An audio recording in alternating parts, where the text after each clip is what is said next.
Hi, and welcome to First Person Platform. First Person Platform is a new podcast for platform engineers and begins with a short series of episodes with engineers who build tooling for secure workload and service access.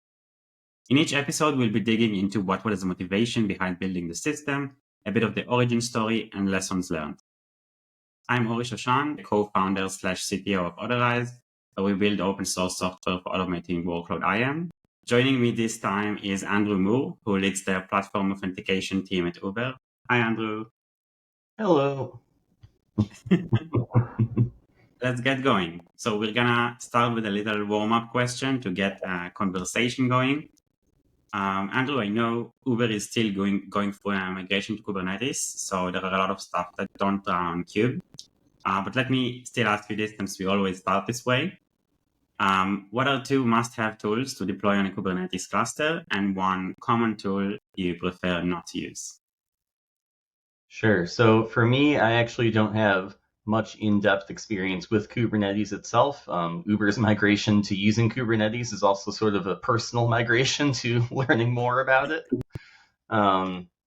But at least like prior to Uber, I'd seen lots of demos and presentations for my government work on people trying to like sell migrating government systems over to Kubernetes. And I was impressed with the technology then. I've done a little bit of fiddling around with it. I'm hoping to do more in the future. So I can't really speak to like core Kubernetes tools, especially not non-preferred ones. But I think the primary thing to keep in mind, especially when there's any sort of big popularity or hype around the technology, is to make sure you have good abstract design skills.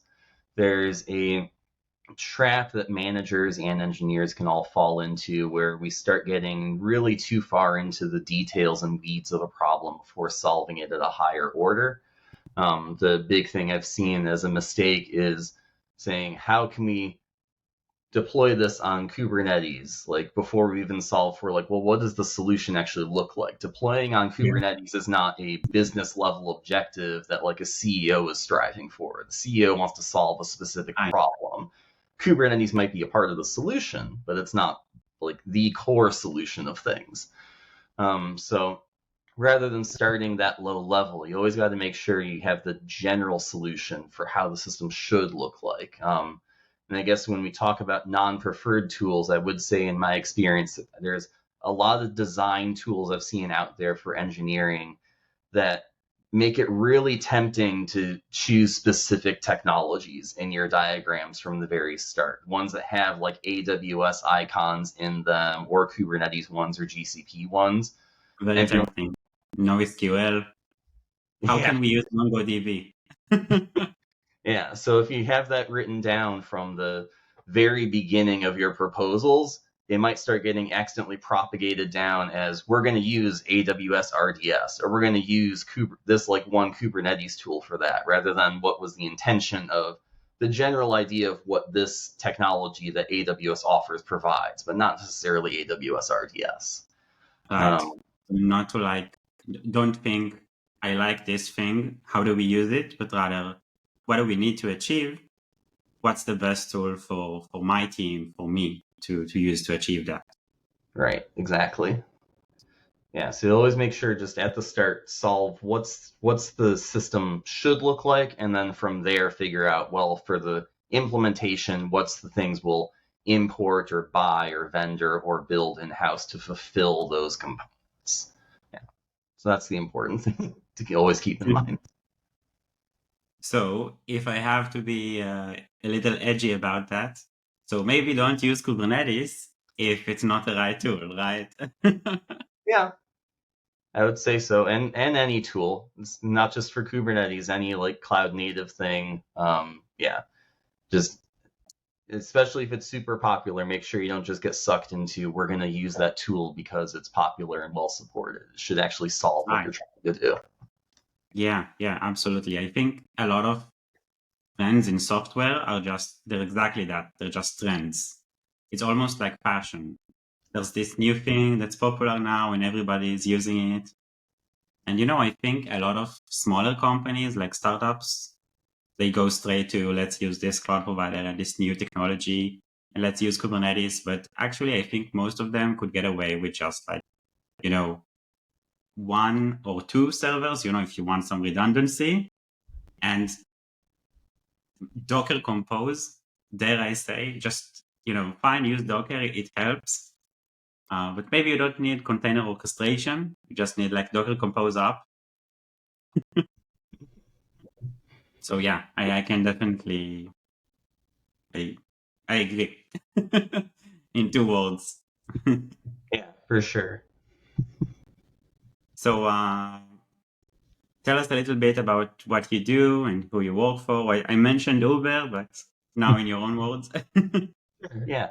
So I lead the platform authentication team at Uber. Their core responsibility is workload identity in general for the entire company. We have a bit of a side thing that every security team within Uber has of people will just come to us sometimes with needing security guidance on something related to our domain. So of course we handle that a bit too. And our sort of like biggest challenges that we've had with that, and that's kind of the same challenges for all of Uber really, is the scale of things we're handling. So for us, the scale of workloads that we need to authenticate and how heterogeneous everything is for their use cases, for how they're deployed, what sort of things they need to be accessing. Yeah. So yeah, that's the general core of our responsibility. So how do you end up getting into platform engineering? Like, what was your first foray into that, or even DevOps, SRE? I don't know. Everybody calls it something else. Yeah. So for me, I actually got into it at Uber. I wasn't doing much platform engineering prior to Uber. We started it up because was a recognition within the first year of me being there. We need to redo a bunch of things about how we think about our platforms and our security, and start baking all these things into the lowest layers, the base layers of all of our systems.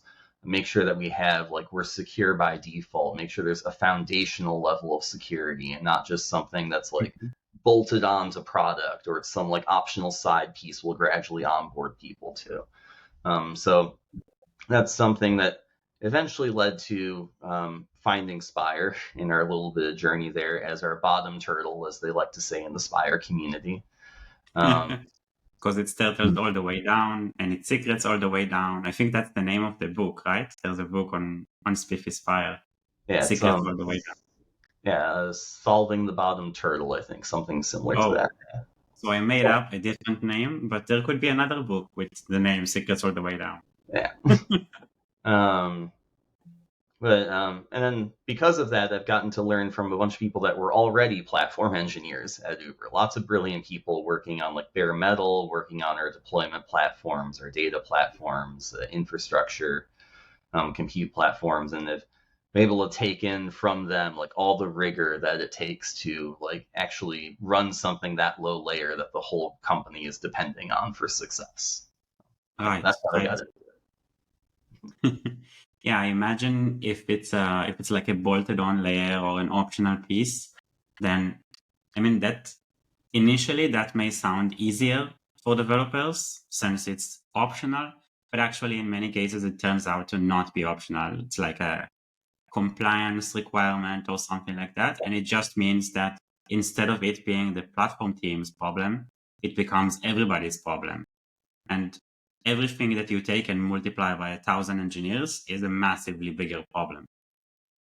For sure. And like, I guess as a somewhat recent example, you could think about like GDPR of, I think at the outset of that, there's a fear across a lot of tech companies of, does this mean I need to like re-architecture all my data stores to have ones that are like living in the EU just to handle my EU customers? Like, here, I got a whole bunch of latency and security concerns on top of that then, if that's how we need to do things. So yeah, a lot of things related to security, compliance, like you brought up, that needs to be thought of like early and often to make sure that we're not leaving things open, and that we are able to like change them later if need be. Yeah, we've even started feeling that at Authorize now too. So technically, while the GDPR doesn't require you to hold the data in Europe, it makes things easier.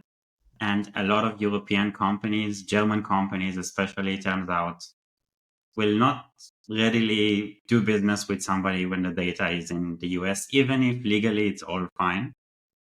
because they're just a little bit more sensitive to what happens to their data, irrespective of the actual regulation.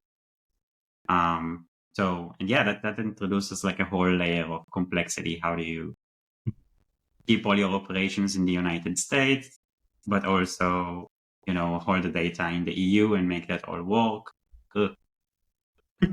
Yeah. So what did you do before Uber then? So before Uber, I was doing government contracting for defense and civil. A lot of it, of course, involved a lot of security training, a little bit of security work, but most of my security experience is from my time at Uber. One heavy project I had that was like all about security is introducing PKI login for one of the systems that I was working on. Other than that, it was all front end and back end coding. I will say it's a very different environment. I get this a lot from people that I work with at Uber, people that interview at Uber that have me as their interviewer, is asking like to compare Uber to my prior job. And I always have this bit of a unique experience because other people have the prior job of I was at Amazon or Microsoft or Google or something like that. And then when it's me, you say government work, which is a very, very different environment. It's like very deeply bureaucratic. Things are, I know, notoriously a bit behind on the technological curve. So I think it's important for people to realize that's the consequence of good decisions, is the government doesn't want to squander all its public funds on going back to fads, on whatever the latest technological fad is that may not pan out. Governments prefer to rely on things that are well established, well proven out. We're going to like thoroughly document exactly how everything's going to be laid out. I definitely wouldn't recommend any for-profit company go that route. You're probably not going to beat your competitors if you're not like trying to push the boundaries of things. But there was definitely many, many more layers of like rigor that get applied in that environment, because every little tiny component needs to be well proven out before you even think of launching it into a system. Yeah. When now that you mention it, I've thought about how the Go programming language is kind of conservative in the design decisions they make, and they make them slowly, which I think has actually been a boon. But now that I thought about it in comparison to government, I'm like, I'm interesting, because they kind of take it slow. And I think there's like good slow, thoughtful, progresses things, avoids making painful mistakes that are hard to reverse, avoids wasting taxpayer money. And then I think it was about a month ago that I read on Hacker News about that German railway company, Deutsche Bahn. They still use Windows 3.11, and they need to have a floppy disk in the train at all times for it to operate. So I guess maybe that's the bad kind of slow, because they're probably not conservative because they're trying to make the right choices, but rather that they're not making any choices for a while. Similar, I remember doing government work. There's so many systems that still use like Windows XP past its service life date. Wow. So yeah, you brought up an even older system in that case. But in some cases, it's also a matter of like if it works and it's not, especially if it's not a system that's gonna like require a lot of changes, then maybe you don't need to change it. You do run into a problem eventually if the coding language that you're using, say if we talk about like COBOL and a bunch of old systems that rely on that still exist in the world, we're running out of COBOL developers. so there's a bit of a risk there. Yeah, that was the thing with Deutsche Bahn. It was a job posting for a Windows 3.11 developer for the trains. Like they had to do maintenance and there's nobody to do it anymore. So yeah, it's funny. One of those fun situations as the hiring company, you got to figure out, do we need to hire a software engineer or an archaeologist to maintain this? people always say that software development is like 80% reading code and 20% writing code. So I feel like the 80% can be roughly rebranded as being an archaeologist. Sometimes if the code is old enough, I feel like that's what I'm actually doing. Like otherwise we're lucky to work with like all cloud native and shiny new stuff. But at previous roles, I'd be like, oh, I wonder what they intended. And you're like trying to figure it out from like carbon dating the code. Okay, so this happened and this happened. Maybe you're trying to figure out, is it okay to change this? Because you can't quite tell what problem they were trying to solve. But I actually enjoy that. It's kind of like debugging. It's the process of elimination of like what you know and what possibilities that leaves out.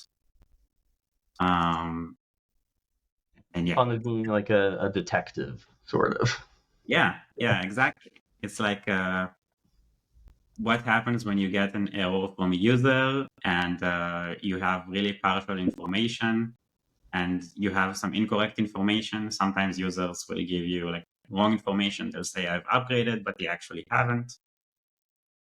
And then you somehow need to eliminate possibilities with the information you do have to ask intelligent questions. So kind of like that. Okay, so shall we continue to our main topic? So at Uber, you mentioned you're leading the platform authentication team. Can you tell us a bit more about what your team does and Uber's team structure, as well as other teams you work closely with? Sure, yeah.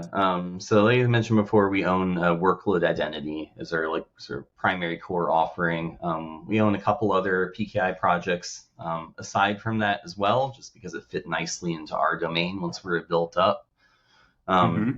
We work very closely with a bunch of other security teams, but the like closest ones would definitely be like the authorization team, the sort of other side of the aisle on identity, personnel identity, the encryption team, the secrets team, because all of these things sort of in one way or another have sort of a very tight relationship with workload identity technology. So it makes sense that we work together quite a bit.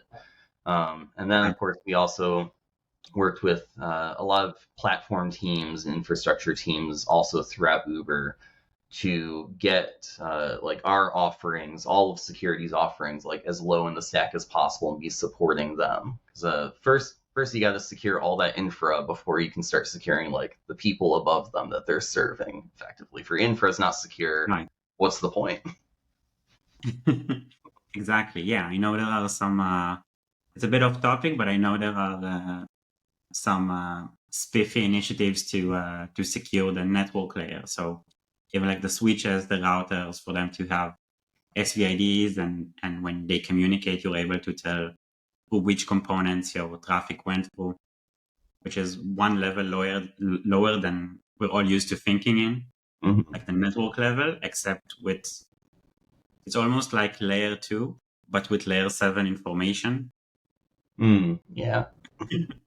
Which is kind of a switches, but also their applications. And that has been a rather exciting thing getting in on SPIRE early, is seeing like from since we started working with it, all the ways that it started being integrated, or at least maybe not SPIRE directly, but at least SPIFFE, the framework above it, being integrated into so many other kinds of systems. So yeah, that's always been fun to watch. Right, you mean like Istio and other open source projects that use SPIFFE internally? Yeah, so Istio, I know, I think Kubernetes Cert Manager has a SPIFFE plugin, I believe. Right. Yeah. We even have an integration with it now, which lets you do multi-cloud authentication. So say you're on Google Cloud, you need to access AWS. So you can use SPIFFE SVIDs to authenticate with the cloud provider and authorize, binds everything together. Mm-hmm. I was pretty excited about it because we started working on it with the cert manager folks, and when we were done, I was like, oh my god, this is something that people think about like it's nigh impossible, and we reduced it to something that seems almost too easy. Like, where's the magic? Right. Okay. Back to going back on topic. So can you tell us a bit more about how Uber does authentication and authorization for workloads? Like, how does it actually work? Sure, yeah. So like I mentioned, like SPIRE is our core tech there for workload identity. To talk about actual numbers on scale, we're talking like hundreds of millions of like workload instances representing thousands of services and jobs. Okay. We did, yeah. Instances. I had hundreds of millions of workloads. I'm like, is that the number of services you have? Because that's a Oh, lot. no, that would be a little insane. No, so like services will have multiple instances; those are represented as workloads. Yeah, Okay.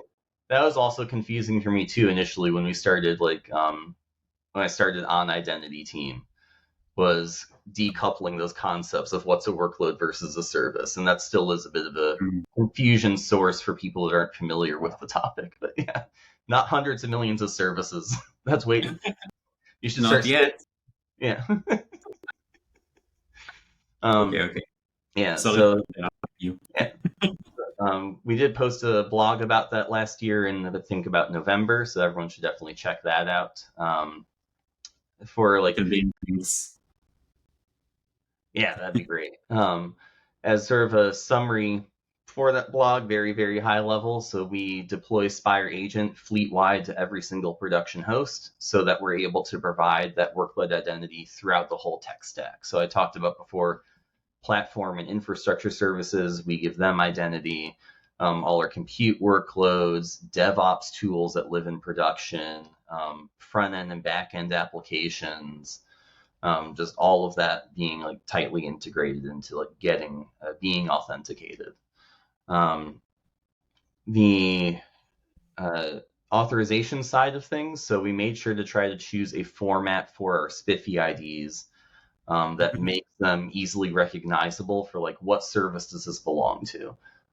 With SPIFFE IDs, you could choose as the owners of Spire kind of whatever you wanted to. You could make them UUIDs if you really wanted to, but then that's not really helpful for anyone. A human should be able to sort of understand them. Right. You want the Yeah, developer to be able to look at it and figure out what is it? What is this thing that's accessing my service? yeah, exactly. So we have a in-house authorization system called Charter that people can use to define these authorization policies, regardless of where their service is deployed, like in the tech stack, no matter how low level or high level it is. And yeah, as you point out, because of that, because we're able to have these easily recognizable SPIFFE IDs, they're able to smartly say like, oh, service foo we know is a consumer of ours, so let's allow foo, rather than I need to translate foo into some like obscure string. We try to make that easy as well. Owners of endpoints can use a web app that integrates with Charter that they can change their policy in, and then they can also control deployment and rollback there. And then that's another thing also that there is a Uber blog about that has way more details about that system. Very cool. That's it. That's a lot. Like you talked about the different kinds of workload authentication and how we do authorization. That's a lot of stuff. And we'll have the link for the charter blog post in the description for this episode as well. But okay, so you guys went to a lot of effort to build all of this, but why not just allow access? Why not say, okay, we're inside our VPC or VLAN or whatever? Why build workload identity authorization? Isn't it enough to just have it be in your internal network? So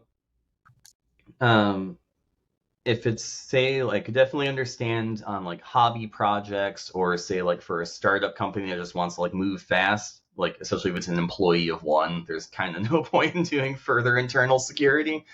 But overall, I'd say for just the tech industry in general, like pre-zero trust days are like well past us. Like I think it's been well recognized that having that hard shell is very important. You can't just like be letting people in willy-nilly. But when we talk about, say, cloud native, where your workloads are technically going to be co-located with some other organization's workloads theoretically, or at least sharing networking infrastructure, We need to have a lot more security internally as well to have that better authentication layer. Another motivation for it would be handling, say, like insider threats, whether that's actually a malicious employee or maybe just their account got compromised. We can't just go trusting just every single action that occurs necessarily. There can also be mistakes that happen. Mistakes happen all the time. We're all human. So like an engineer could be playing with a test service that they own and then accidentally have it be calling and performing destructive actions against a production database. We should just hard stop that from a security layer, just in case that mistake gets made. It shouldn't be possible unless somebody, goes through the SDLC process to get that approved. For that to happen. You shouldn't be able to accidentally do it. Yeah. The other side of this that's a strong motivation on internal security is just because of handling like PII for customers, financial transactions. We have to worry about, like we talked about GDPR, PSD2 is another regulation. There's a bunch of other acronyms out there for like global regulations that need to be followed. And most of those all say something about like confidence in like authentication systems and having like audit trails that can actually be verified of like actions that are taken. And you can't have that unless you have the strong security inside your systems. All right, because if you're not able to control what goes in and out, then you don't really know.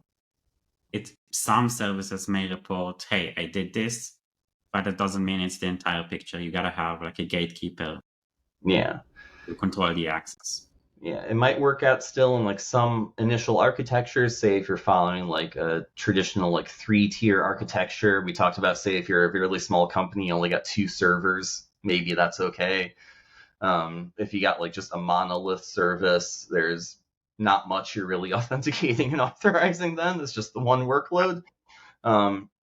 But otherwise, like especially in Uber's environment of thousands of services and jobs, like you can't just go leaving like everything open. It just doesn't work for you anymore. All right, because on one hand, you want to enable developers to pick the architecture that suits for them. You want them to be able to split services how they want to. So it means you want to give them some degree of freedom. But on the other hand, you don't want that freedom to translate into chaos and production incidents and security incidents. Yeah. So that's the trade-off, basically, right? Yeah, basically. So why this specifically? Why SPIRE with authorization using your own SDK with Charter? Why not say something like Istio? Mm-hmm. Sure. So when I joined the company, there was already like a legacy system in place that we're working on replacing. And it tried to handle sort of like all of these things at once. So like workload identity, personnel identity, authorization, but that sort of came with a bit of trouble. So one, that system was deployed higher in the stack before the lessons were learned on, hey, this security should be built like with very low level. So being deployed high in the stack, infrastructure couldn't necessarily reliably use it. And when we're talking about personnel identity, a person's identity shouldn't necessarily be tied to the health of all the production systems, which if you're deploying too high in the stack, it kind of does depend on that. When you say it like that, it sounds kind of dangerous. Yeah, so we knew we definitely needed to make a system that was deployed more at the base layers of things. Another sort of lesson we learned out of that was that it was a lot of responsibilities for one system and one team to own: workload identity and personal identity and authorization policies. It created a lot of sort of undesirable like coupling between all those concepts and implementations. And it'd be much better if we were able to decouple those into dedicated systems. For us on workload identity side, the reason we wound up with SPIRE is just we were doing proof of concept work on what would work out for Uber's like very heterogeneous architecture that I talked about. We got like platforms for data jobs, storage platform, our compute platform, all our like in-house infrastructure services. At the time, we were deployed on-prem and on Google and on AWS. And then we also still have a very heterogeneous provider architecture now today as well. So just with how like sort of complex and like different this environment was, just sort of building something out like Spire sort of seemed to start making sense. The proof of concept work we were doing really started resembling Spire a lot, to the point where I was actually finding like, oh, like how do I do like securely look up like container information like about about a process like by process ID, and found like, oh, here's this project called Spire. that looks like good code. So just because it started basically resembling that just made sense. Like, let's just adopt Spire. That just became like a very natural choice for us around like I think version 6 or version 0.6 or version 0.7 of Spire, somewhere around there. It also tied into Uber's strong culture of owning and contributing to open source projects. So like for things that are out there right now, I can think of as like FX and Go, Tally. There's a bunch of others I'm definitely forgetting right now. As far as the SDK side of things, we wanted to make sure that this is very convenient for our consumers, or at least as convenient as possible. So rather than have people like directly worry about security concepts in their code, we developed this library that you just got to import, do a few config lines as makes sense to initially onboard. So like start using Spire, for instance, as a config, start using like Charter for your policies. And then you're kind of off to the races. For your policies, I talked about that web app. You can go manage them there, and then that's all taken care of. For workload identity, my team guarantees you'll get identity as long as you like put this one config line saying you want it, and then you'll have it.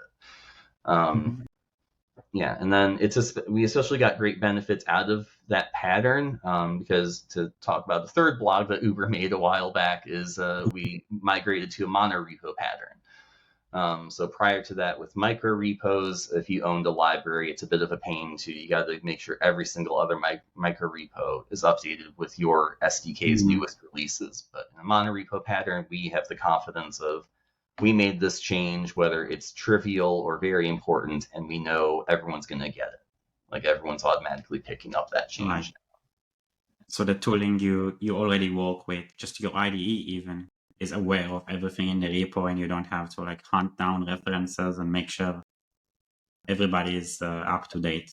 Yes, that was the big nightmare at the beginning of things, prior to it all being in the monorepo.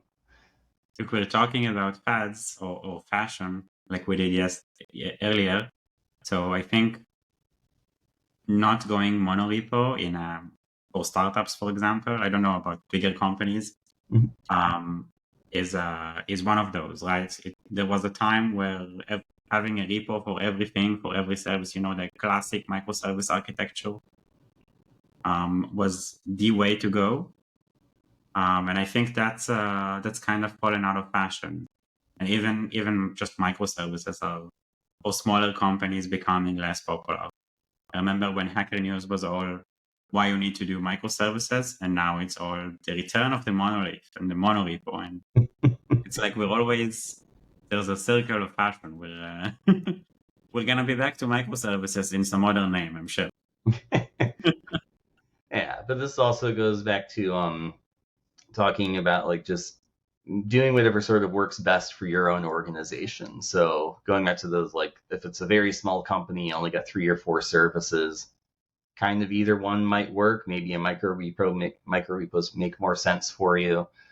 It's just a matter of like whichever pattern's going to work out best for your organization. As you get bigger, probably a monorepo makes a lot more sense, as long as you're able to put in the effort to maintain it and make sure it's working out. Because of course, once everyone's in a monorepo and you got a bunch of people on like a common dependency, you have a big responsibility on updating those dependencies to make sure no one gets broken. Right. You always gotta make sure that your tooling keeps up with what your organization needs. So if you have a massive monorepo and have common dependencies, then changing them can be a pain if you don't take care to structure your code in a way that makes it possible. Mhm. If you have, basically you can get a big ball of mud architecture in microservices or monorepo, but and if you do end up with that architecture, then everything is a pain. But if you take care to be more modular, even if you're in a monorepo, then you can get benefits like you described, where you can update your SDK, and everybody's using the public API and they have the latest version, and you don't need to worry about backwards compatibility so much. Mhm. And everybody benefits because a bunch of other teams didn't have to think about it as a result. Yeah, and I find it also brings a nice benefit of a company with a healthy culture should have everyone has a sense of ownership over everything to at least some extent. So like I've definitely seen great benefits in, hey, I know there's a small improvement that could be made around like even if it's just in the error code return on the common library. I don't own that library, but I'm going to go like make a change and like benefit everyone with that change.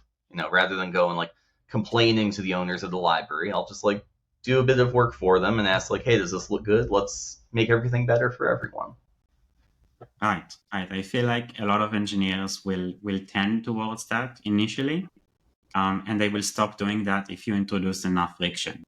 Like if it's hard to contribute a change, that could be one form of friction, but introducing borders between the repositories is another form of friction. Like if you have 100 repositories and changing that one line means you now need to upgrade all of them, or people are gonna say, why did you break the API? And there's like an entire API deprecation policy, then maybe you're not gonna bother because you want to do good things, but also you need to do your own things. Want to do good things, but I don't want to spend 2 weeks doing the one small good thing. Yep. And those 2 weeks, they shrink if you work on it on the day-to-day, right? Probably the team that maintains that, they're familiar with all their tools and they know how to get around that quickly. But for an outside contributor, even small bits of friction can turn into something a lot bigger if you're just trying to. It's like, we have some contributors to authorize open source who started implementing something like what a big significant feature, like adding Linkerd support. And what this person specifically said is that they like contributing to open source projects, but it's very hit and miss in terms of like how they treat contributors. So some projects can be very like, here's the wall that you need to pass in order to contribute, and you adapt yourself. And some projects are more flexible, or they help you climb the wall. And he said, we're nice and we're helpful, so that's why he's contributing to Authorize and didn't think like a similar project to contribute to. So I feel like that's one other thing. Like, what's the contribution policy? What do you need to do to fix that? Sorry, I went on a tangent there, but I'm just enjoying talking to you. So Yeah, and we try to enforce sort of the same culture in SPIRE community as well, is to make sure that like it is something that maybe should be more explicitly communicated to people when they're like starting up something that's open source and meant to be like widespread, or they want it to be widespread, is that there's a burden on being a maintainer, not just on your maintaining it, but also you got to make sure you have a welcoming environment and that things are easy for other people to join into. So something we try to do in like the SPIFFE community for any PR is first always thank the person and say thank you for contributing, before you go on to any critique or anything that needs to be fixed. That's sweet. I mean, it's like, it's sweet in the it's kind. It's a very kind thing to do and refreshing, honestly. Because the other extreme is Linus Torvalds and how he critiques Linux kernel contributors, and I mean, well, I'll stop there. Okay, so back to us. So I'm gonna do a tiny recap because we went a bit off topic. So we talked about the SDK and why you chose SPIRE and the choices around that, and then we came to the Uber switch to the monorepo, which is where our tangent came from. So what does the workflow for developers look like when they're working with SPIRE, Workload Identity, your team's software, and with Charter? Sure. So the first, just getting your service to have workload identity, that's the simple step of just like importing that SDK, making the like 1 or 2 config lines, you're done. The other end of it, where we start going into the authorization policy, let's start actually using these workload identities for something. That's where the SPIFFE identity, the human readable SPIFFE identity, starts coming in. So that identity is for specific services. It's discoverable in like audit logs, or we have a few other like debug live methods that are available. We also have documented internal to the company, like here's the general format. So if you know that like service foo on platform X is going to be calling you soon because you've worked with that team and you want to make sure they're authorized ahead of time, then like here's what that format would look like. So you can go and make that policy proactively and be done. And then for that policy, like I talked about, we have a web app that people can use. The policies in that web app that you can define can be like very simple. It could just be, hey, this identity can call this endpoint just generally. Or it could be very, very complex. You could imagine for, say, like PII data. There's some columns about a person's data that not every service needs to have access to. Maybe a service that's just talking about like, hey, thanks for being a customer for 2 years. You just need their first name for that auto-generated email when you send it. You don't need to know like their birth date, their SSN, all that other stuff, nothing like that. So you can get very complex policies in that case. It all just sort of depends on like what's the use case. Yeah, it's up to those service owners to make sure, with guidance from security, that they're making strong policies. So it can even reach all the way to the like database column level. I don't know if what you mentioned were actual database columns, but field level. Yeah, whatever granularity that is needed for that particular service. Yeah. So it would be strong policies you define as whatever makes sense for that service. So you don't necessarily have a goal to have very granular policies in general, but just with relation to what's the actual security or compliance need that you're trying to enforce. Right, exactly. Cool. Yeah, that's important. I always, going back to fashion, so when service meshes first became a thing, everyone were like, you gotta have zero trust at like the method level and then payload level and all that. But I think it's important to make sure that your policies represent what you actually want to protect.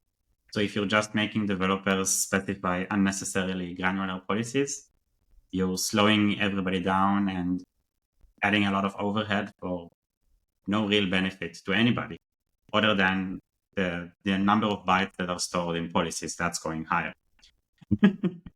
If that's your metric. So speaking about when we're talking about developers and what they and how they manage those policies, how do they know what needs to be in the authorization policy? You mentioned they could coordinate ahead of time and then you'd add them. But what if they don't? Sure. So in the other direction on that coordination, you could also have the client team requests ahead of time rather than the server team knowing ahead of time already. You have there's audit logs on the endpoint that will show from our security SDK, like here's all your callers, like what they attempted to do, and especially if they were rejected on the call. So like if you suddenly if someone didn't coordinate with you and just start trying to use your secure endpoint, you'd expect a bunch of denials. So you'd suddenly just look through those logs and see like, well, who's this? And then because, again, that SPIFFE ID makes it obvious what the service name is, they can look it up, contact that team if they haven't already reached out to you about the rejections. say like, hey, what's going on? Additionally, in security, we have monitoring of policy usage so that we make smart recommendations on like what your policies should be. Say an authorization hasn't been used in X amount of time, we recommend, okay, do you want to just delete this policy? It seems like you might be over permissioning, like maybe this isn't needed. On the other side of like rejections, hey, it seems like every once in a while you get called by this thing and you're rejecting them. Do you actually want to be rejecting them or not? Additionally, like on top of all of this, just for like the safety of our customers, there's a simulation mode that's provided so that you can see, hey, with these changes that I'm about to make, what would the last X days have looked like? Like, would this, especially if you're removing authorizations, would I suddenly be rejecting 80% of my traffic that I don't want to reject? Oh, that's cool. That's actually not a feature we have yet in Authorized Cloud, but it would be cool to be able to unselect like I'm going to say a new word here, client intent, and then see like how that affects the access graph or if something is now getting blocked. That's cool. We have the other way around where you can add stuff ahead of time and then see what would happen. So how do you, okay, so you said something gets blocked. How do you handle the troubleshooting? Is that using those audit logs? Because you said you might see that you're getting blocked, something's getting blocked calling your service. So is that always the responsibility of the server team, or does it sometimes go to an operations team or the security team or everybody? So it would depend, I think, on what I'd call it incident level of that blockage is. So if we're talking about like everything's generally healthy and maybe one team is getting like mildly miffed because they're getting blocked on something, so the server team will see those audit logs and also metrics and like, hey, there's been like an increase in rejections. You might want to look into that. Or in that case, if the client team is a bit annoyed, then they'll be the ones to escalate. There's another side to it of, say you're the server team and you want to roll out some change to your policy. We have monitoring on that as well, where like as you're rolling that out, making sure that there's not suddenly a huge spike in these rejections. Because probably if you're changing your policy and there is that spike, that's probably not what you're intending. So we have that level of safety as well. And then in general, just for the charter team themselves, like as owning the entire system, there's monitoring on their side on sort of like a global level of like, hey, we're going to deploy. And if as we're deploying, there's just global increases in rejections, probably that's a bug on the system ends, not in the policies. Let's roll back and take a look at it. So we got like multiple sort of layers there based on the like severity of what's going on. So basically, if it's localized or it's global, and who made a change. Yeah, probably. Right. Yeah. So can you tell us about a case where something, like a specific case where something unexpectedly got blocked? Yeah. So the mechanisms I just described did not always exist. We're living in the after times. Tell us about the before times. Yeah. So the like gradual policy rollout and like the monitoring of that rollout didn't always exist, which of course that's a gap for any system, not just an authorization system, which like prevented these issues from being caught early and then reverting them with as minimal impact as possible. And of course now, as I described before, we've made a lot of improvements since then. Making sure that everyone feels a lot safer and like changing their permissions and making sure that nothing's over permissioned. There's less of a fear of I'm going to break something. And if you do break something, you have less of a fear it's going to be widespread and last for hours. It'll be little tiny. We detect it. All right, roll back. You're done. That's another kind of friction. If you fear that your change will break the world, then you're like, okay, I'm going to avoid this. This looks like a landmine. So you said it wasn't always like this. So what did service rollout look like before, or the policy rollout? Yeah, so our legacy system where it was combined between workload identity and authorization and personnel identity, the issue we had with that combined system was that the policies were defined as part of service configuration rather than some like separate system like we have today. So you can imagine if you're a service owner and you're defining your policy, you have it like right alongside all your source code. So there's a bit of trouble with that is that, for one, if you're rolling out your service, it could contain a bunch of source code changes alongside policy changes. So if there is an issue of some kind, it might be more difficult to figure out what's causing it. Was it the policy? Was it the bug in the code? Was it a combination of these things? And then additionally, when you roll back your code, your deployment, then that's impactful to everyone. If it was a policy bug, but I'm on the source code side and I was trying to deploy a new feature by a deadline, you just rolled back my work and like delayed me on my deadline. Right.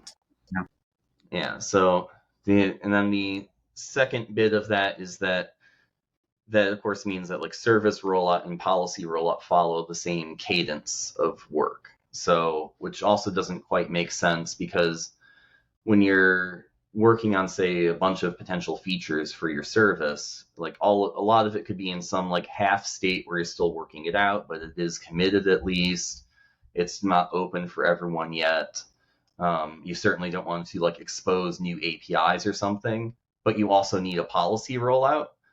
Like then you're in a bit of a conflict at that point of like, well, I don't want to roll out yet, but I got to unblock this other team that needs to call us. So it just makes sense to have these be entirely separate rollouts, entirely separate deployments effectively. Like your code should be able to stay as is, and you should be able to, at the same time, make massive changes to your policy and the other way around too. You should be able to totally refactor your service while also not touching your policies. Right. So you basically, if I'm breaking it down correctly, so there are two cases. You're basically saying the code for the service doesn't necessarily have to be coupled with the deployment of the policy. And the other thing is that you're basically missing the simulation mode, which I like to think of it as sort of like a feature flag for policies. Like you're saying, I've changed the policy and it's there, I've deployed it, but it's not yet having any effect on a bunch of services and that on my service and the clients. And that lets me, continue the deployment and say not block any other features from, not block features in the code from being deployed. But you could only deploy the code with the policy and it was always effective immediately, which meant that you had to get it right. And if you needed to roll something back, the code had to go too. And sometimes you didn't know like which part was the problematic part. Was it the code? Was it the policy? Was it the combination? Yeah, made life a lot more complex for everyone. As we keep talking about hurdles and walls and and friction. Yeah. Yeah. So like why couldn't, well, I guess there's no, okay, I'll ask the question first because I've already answered myself in my head. So why couldn't you decouple the deployment from the code? Which I guess is you have done that. It's not that you couldn't, you just hadn't done it yet. Right. Exactly. Right. So I mentioned Authorize's open source project a few times, and it's no accident we're talking, because the project has a lot of similarity with what you built, with support for gradually rolling out policies, simulation modes, so applying a policy, but not actually having it take effect yet. And easy to understand workload identity, that the kind that developers don't need to think about, but they just get an identity and it makes sense even if nobody sat them down and said, this is what it looks like. You use this tool to decrypt the identity. But there is one key difference, which I'd love to hear what you think about it. IBAC. That's the approach for how we define, well, I was going to say policies, but basically they're not policies. IBAC stands for Intent-Based Access Control.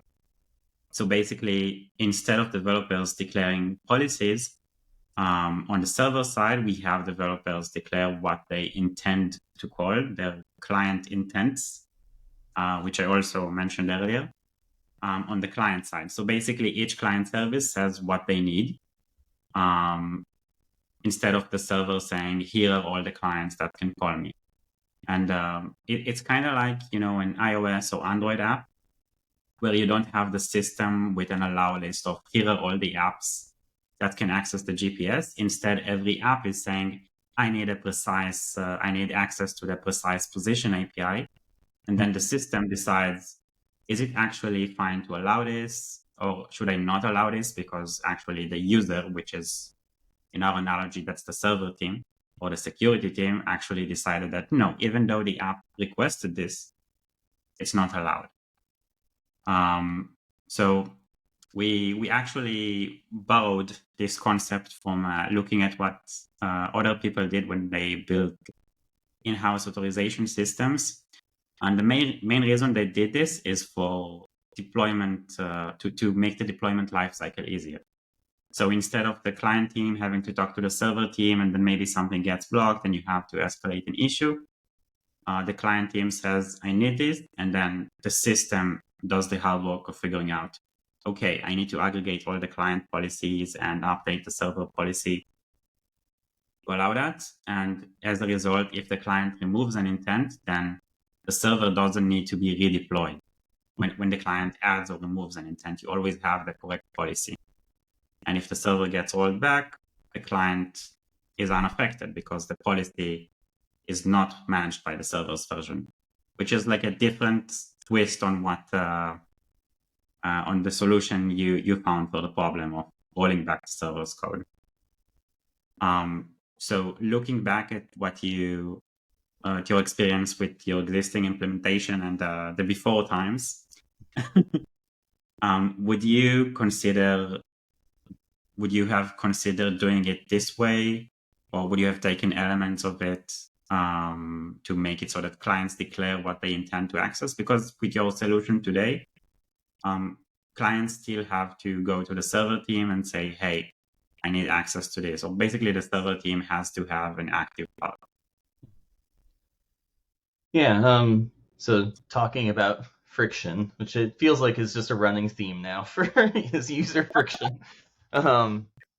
Yeah, that's sort of the main challenge that we've faced. So it's making sure that client teams aren't like blocked on their work, and especially because being a global company, we have like a client team could be like in Europe and they need like an access permission from someone in India or the US, and like then you got to wait like perhaps a day cycle to like get that and be unblocked. And then there's also just on server teams on making sure that everyone feels empowered to like tighten up their permissions, not be afraid that they're going to like destroy the whole world when they remove one access.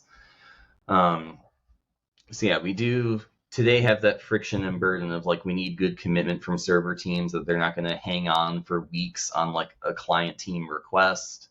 But there's always going to be something. If it's one day, even if it's like around the world, I mean that's pretty good.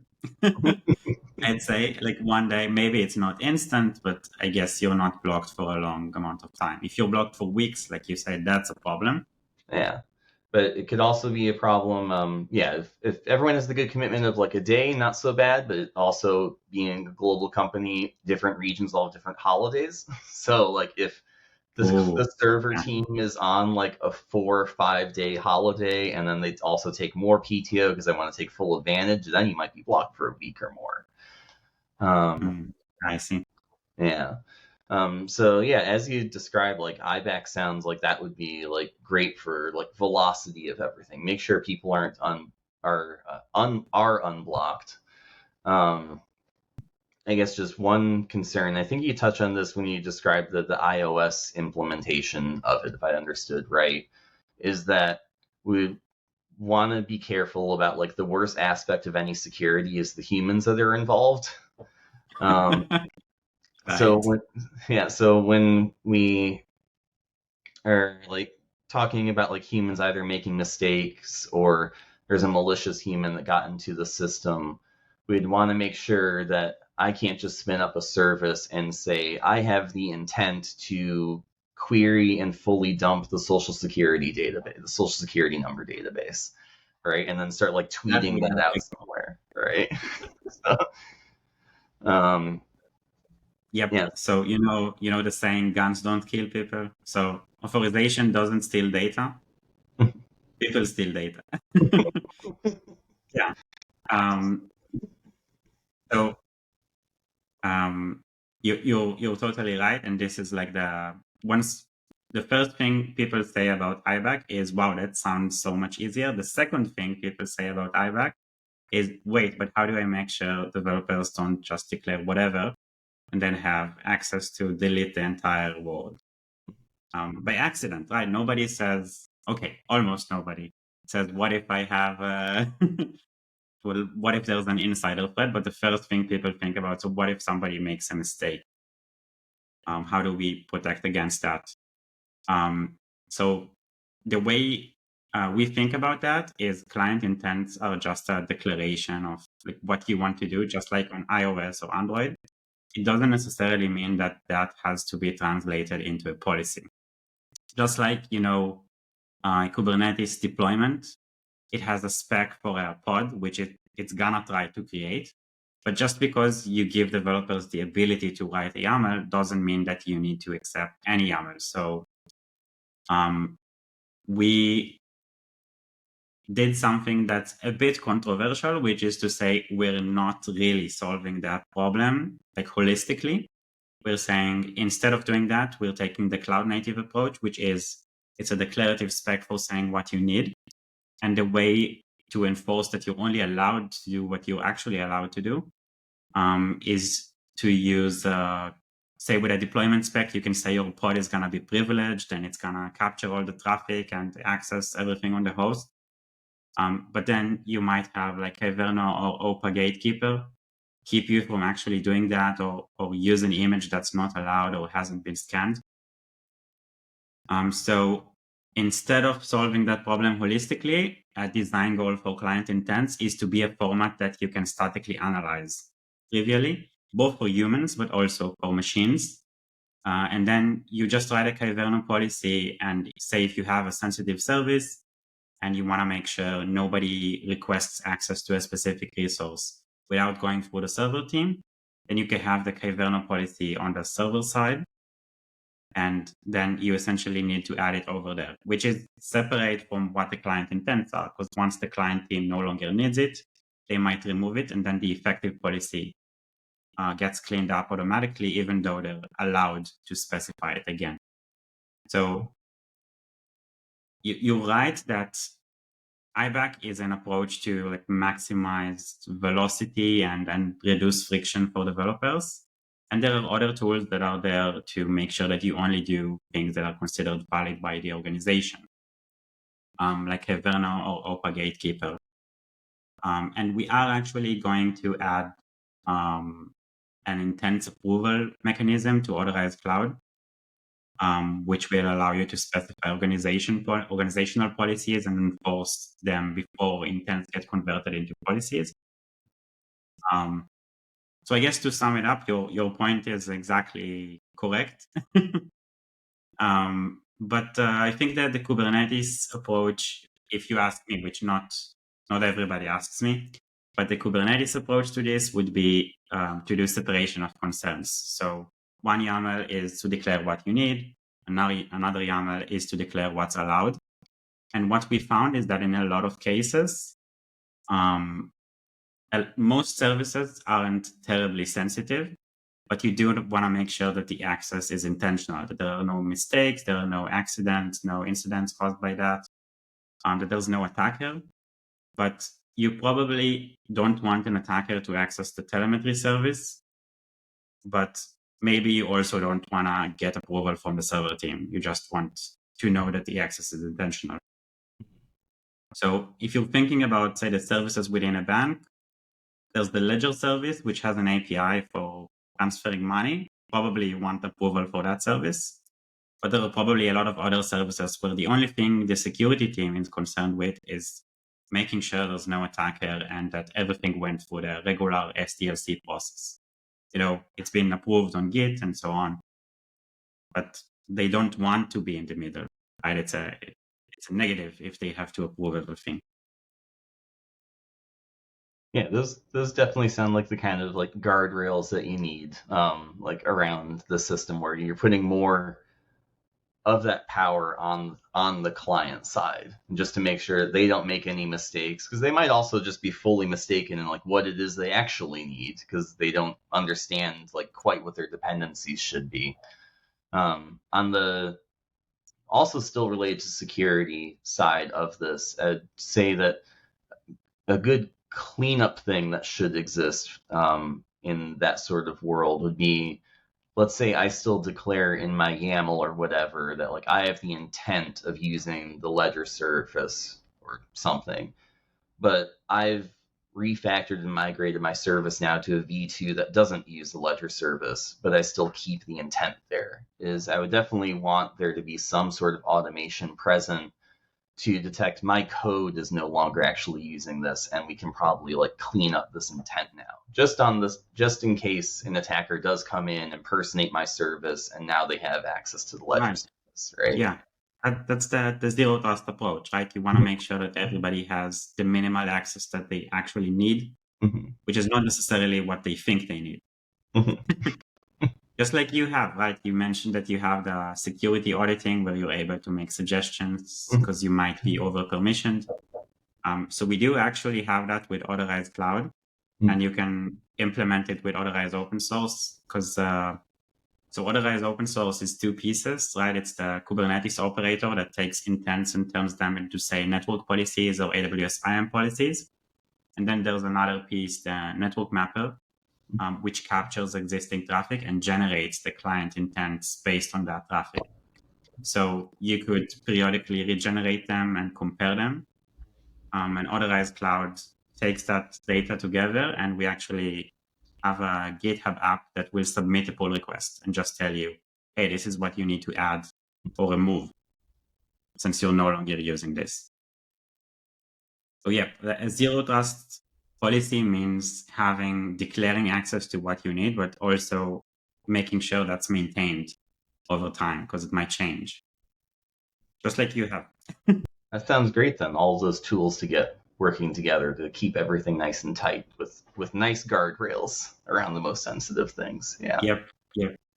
We've made quite a journey to go there, just like you, and the before times and the after times. But yeah, it's all coming together. So I had a great time talking to you, Andrew. Well done for making it this far. Thanks. So is there a hot take on something you'd like to share before we finish? Yeah, there's a couple things. One's more to people a bit earlier in their career. And maybe you're considering software engineering or similar, or you're already in it, but it's your first year or two. I know in recent times there's been a lot of news and tools and developments around AI.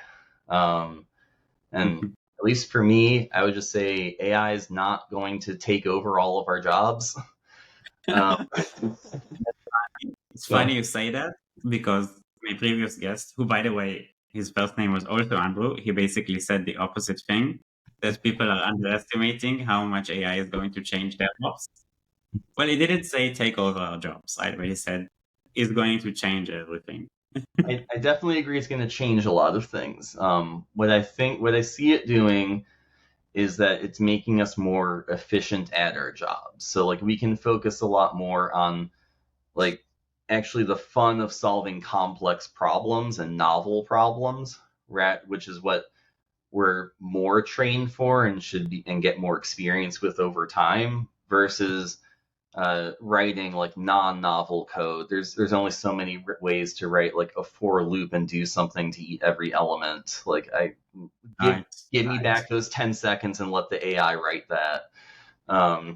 Or like finding silly mistakes in code, and AI is pretty good at that too. But Also, sort of key to all this is that even as AI generates potentially huge amounts of code, you still need humans that also understand that code and can review it. You probably shouldn't trust some other AI to then review that code. Yeah. Yeah. Otherwise, it's gonna be AI turtles all the way down. Yeah, so like it goes back to one of the things that one of my undergrad professors actually tried to stress to me or to the whole class, is that it's less critical to know like Java or C or Python or whatever. These are like, one of these languages is your entry point to programming, but it's not the end of your career. You just got to start with a language to start getting the basics. But it's more Right. important to have that higher order skill of knowing how to code in general and where to apply what code and what solutions, and be able to think like on those and reason about that complexity. So that's the sort of stuff that we're being like freed up to do now as AI starts taking the starts doing the solved problems for us. If something's already solved, great. Let the AI generate something for me so I don't got to think about it anymore, and I'll just review it, make sure it looks sane. Right. We need to be able to spend more of our time doing that abstract work that you mentioned in the beginning, or the detective work, more detective stuff, less writing boilerplate for backend servers. Basically. The other thing that I would say is a bit of a, not necessarily a hot take, but just, I guess, more advice to just people in general, is I've noticed in talking with people around different like engineering communities, is a lot of the people, especially for zero trust concepts, are focused on production, which is great. You need to secure your products and your core services. I'm not saying it's unimportant, but to make sure that that doesn't make you blind to like everything else going on with your company. So like you should, especially with security, look at your entire company more holistically about everything that's going on. So like everything that's outside of production, say like what systems does your like HR or like legal teams use? Are those secure? Like probably a lot of times in those cases, your company didn't write the payroll system, you vendored it out from someone. Is that vendor secure? Do they have access theoretically to your systems? Does your is your employee database also some like vendored system? Could a mistake with the vendor or by the HR team like accidentally wipe out your security team from existence technically, and now none of you have access to deal with a critical problem? Like it's something to like just make sure Yeah. you're securing. It's like zero trust needs to apply to everything for your whole organization. The product is super important, but don't tunnel vision just on production.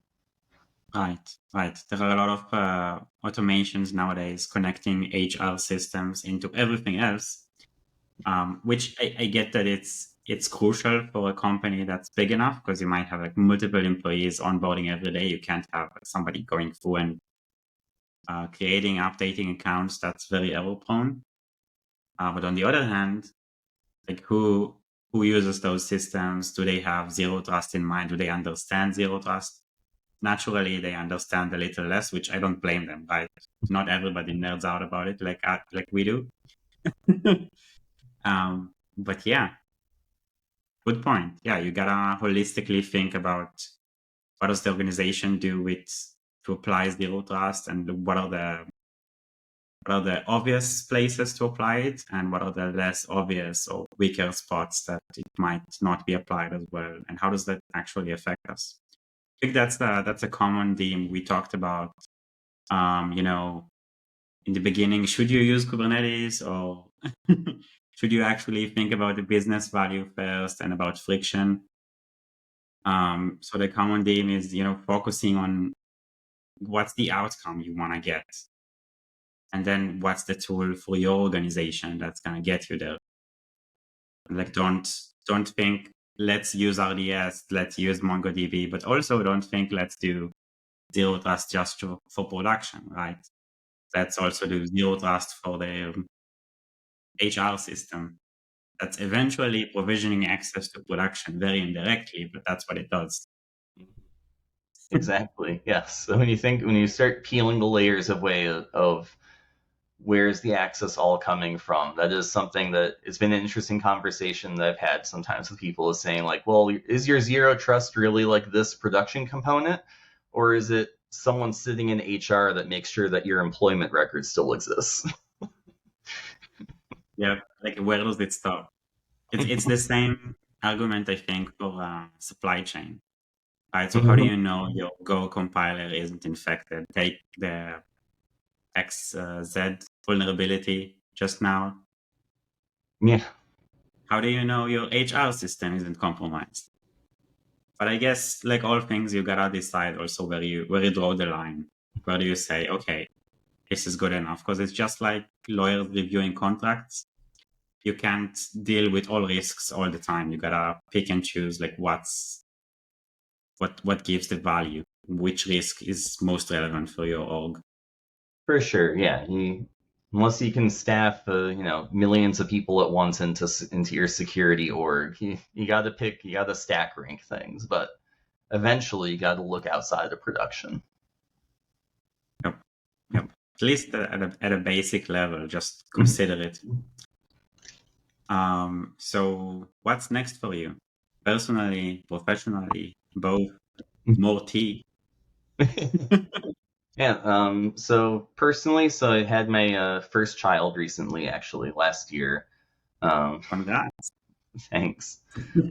So I'm in the process of like shaking that out and learning how to be like the best possible parent that can be for him.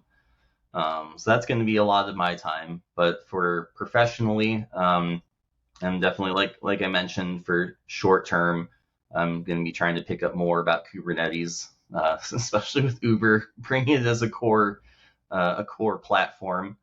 And just keep on growing all the like security and infrastructure responsibilities that like I'm overseeing. Like I did mention in my government work, like there's certainly a lot of security tangential things, one security project, but mainly wasn't doing that. But since starting in a bunch of security work at Uber, it's something that's definitely growing a lot on me. Because it's just like like ever expanding web of like problems to solve, and there's no shortage of malicious people that are trying to be smarter than us, and now you got to solve Right. whatever their newest exploit is. So yeah. They only need to be right once, and you need to be right every time. Yeah, That's the hard asymmetry of security work. for sure. So before we finish, how can people get in touch with you? So I'm on SPIFFE Slack, both because Uber's like obviously heavily involved with SPIRE, and also because I sit on the SPIFFE Steering Committee. And then also my LinkedIn name is Andrew-Smore. Link is gonna be in the podcast description, and I found you on the SPIFFE Slack, right? I didn't mention in the beginning, but I saw the blog post you'd written on SPIFFE Spire and thought it would be cool to talk, and you were super nice and responsive on the SPIFFE Slack. So I can confirm that SPIFFE is is a welcoming community, and you have an awesome Spice and Wolf avatar on Slack, which also was like, yes, I found somebody awesome. Yeah, one of the best animes ever, and also manga. Haven't gotten to the short novel, the light novel yet, but definitely Soon. recommend as a third hot take. Recommend Spice and Wolf. Nice. All right, Andrew, it was awesome talking to you. And thank you for being here with me. Thanks for having me. It was great. Yay.